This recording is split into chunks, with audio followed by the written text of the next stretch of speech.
বাংলাদেশের মানুষ সার্ভিস তৈরি করতে পারে ঠিকই, কিন্তু ঠিকমতো সার্ভিস দিতে পারে না। আর ঠিক এই কারণেই বাংলাদেশের ম্যাক্সিমাম সার্ভিস কোম্পানি ফ্লপ করে। আসসালামু আলাইকুম এভরিওয়ান, আমি মোহাম্মদ মাহমুদুর রহমান। আপনারা দেখতেছেন সহজ বাজার, আমি সহজ বাজারের প্রতিষ্ঠাতা। আমাদের লক্ষ্য এবং গন্তব্য হলো বাংলাদেশের প্রতিটা কৃষককে তাদের ন্যায্য দামের প্রোডাক্ট বিক্রি করতে সাহায্য করা এবং বাংলাদেশের প্রতিটা গ্রাহককে তাদের ন্যায্য দামের প্রোডাক্ট কিনতে সাহায্য করা।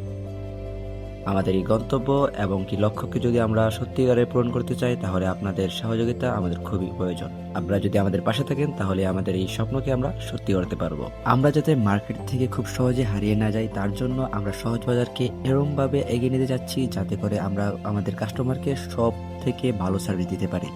আর ঠিক এই কারণেই আমাদের সহজ বাজারকে লঞ্চ করতে একটু সময় লাগবে।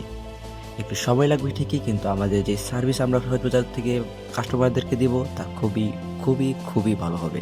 আমরা যদি সহজ বাজারকে প্রপারভাবে লঞ্চ করতে যাই, তাহলে আমাদেরকে হিউজ ইনভেস্টমেন্ট নিতে হবে। আর এই ইনভেস্টমেন্ট কতটুক যে হিউজ তা আমাদের চিন্তারও বাইরে, অলমোস্ট 1000 crore উপরে। আর এতটুকু ইনভেস্টমেন্ট তো আমাদের এখন করা সম্ভব না। এটা কোনো সাধারণ মানুষের পক্ষেই রাইট নাও করা সম্ভব না। বাট আমরা আমাদের চাচ্ছি যে একটা ছোট্ট একটা এরিয়া থেকে আমাদের সার্ভিসটা দেওয়া শুরু করব। যখন আমরা দেখবো এটা থেকে রেসপন্স ভালো, আপনারা আমাদেরকে ভালো রেসপন্স দিচ্ছেন, দেন আমরা বিগ আকারে এটা করবো পুরো বাংলাদেশে, যাতে আমাদের সার্ভিস পৌঁছে দিতে পারি।